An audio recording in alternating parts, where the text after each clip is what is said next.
আসসালামু আলাইকুম রহমতুল্লাহ। প্রিয় বন্ধুগণ, আমাদের মজার গল্প চ্যানেলে আপনাদের স্বাগতম। আমাদের মজার গল্প চ্যানেলে প্রতিদিন পাবেন নিত্য নতুন মজার মজার গল্প।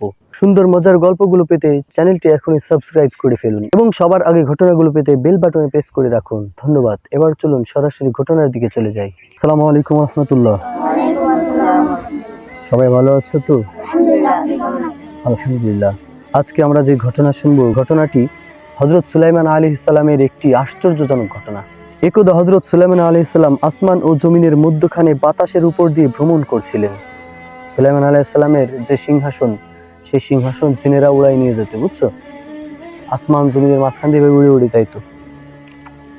একবার হযরত সুলাইমান আলাইহিস সালাম আসমান ও জমিনের মধ্যখানে বাতাসের উপর দিয়ে ভ্রমণ করছিলেন।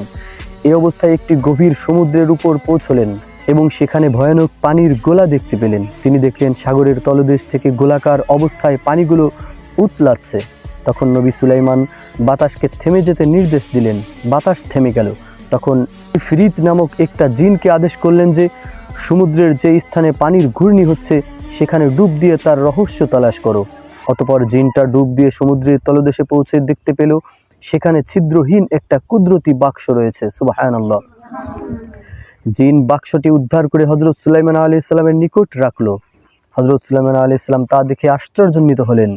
অতঃপর দোয়া করার পর বাক্সটি খুলে গেল আর বাক্সের ভিতর সিজদারত একজন যুবককে দেখতে পেলেন। সুবহানাল্লাহ।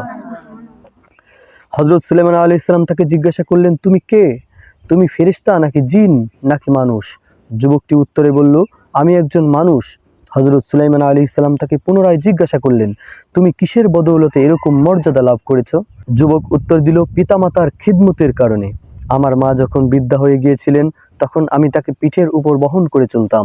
আমার প্রতি সন্তুষ্ট হয়ে আমার মা আল্লাহর নিকট দোয়া করলেন, হে আল্লাহ, তুমি আমাকে অল্প জিনিসে সন্তুষ্ট রেখো এবং আমার মৃত্যুর পর আমার সন্তানের বাসস্থান আসমান ও জমিন ব্যতীত অন্য কোনো জায়গায় করে দিও। অতঃপর আমার মা মারা যাওয়ার পর একদিন আমি সমুদ্রের কিনারায় ঘুরে বেড়াচ্ছিলাম। হঠাৎ সেখানে একটি অতি সুন্দর মনোমুগ্ধকর চমৎকার বাক্স দেখতে পেলাম। বাক্সটির নিকট গেলে তা আমার জন্য খুলে গেল। আমি তাতে প্রবেশ করলাম আর সাথে সাথে তা বন্ধ হয়ে গেল। সুবহানাল্লাহ। এরপর থেকে আমি জানি না যে আমি হাওয়ায় আছি না জমিনে আছি। এর ভিতরেই আল্লাহ তাআলা আমার রিজিকের ব্যবস্থা করে দিয়েছেন। হযরত সুলাইমান আলাইহিস সালাম জিজ্ঞাসা করলেন, কিভাবে আল্লাহ পাক এর মধ্যে তোমাকে রিজিক দান করেন? যুবক বলল, যখন আমার ক্ষুধা লাগে তখন আল্লাহ পাক এর মধ্যে একটা ফলবান বৃক্ষ তৈরি করে দেন। সুবহানাল্লাহ। দেখছো, ওই গোলাকার ওই গম্বুজের মধ্যে রয়েছে, যখন খিদা লাগে সাথে সাথে একটা গাছ তৈরি হয়ে যায়, ওর ভিতরে গাছের থেকে ফল আসে, আর ওই বৃক্ষ থেকে আমাকে রিজিক দান করেন। আর যখন আমার পিপাসা লাগে তখন তা থেকে দুধের চেয়ে সাদা, মধুর চেয়ে মিষ্টি ও প্রয়োজন মতো ঠান্ডা পানি বের করে দেন। সুবহানাল্লাহ।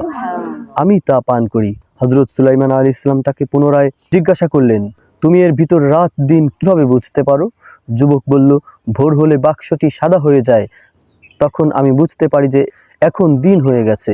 আর যখন সূর্য ডুবে যায় তখন বাক্সটি অন্ধকার হয়ে যায়, তখন আমি বুঝতে পারি যে এখন রাত হয়ে গেছে।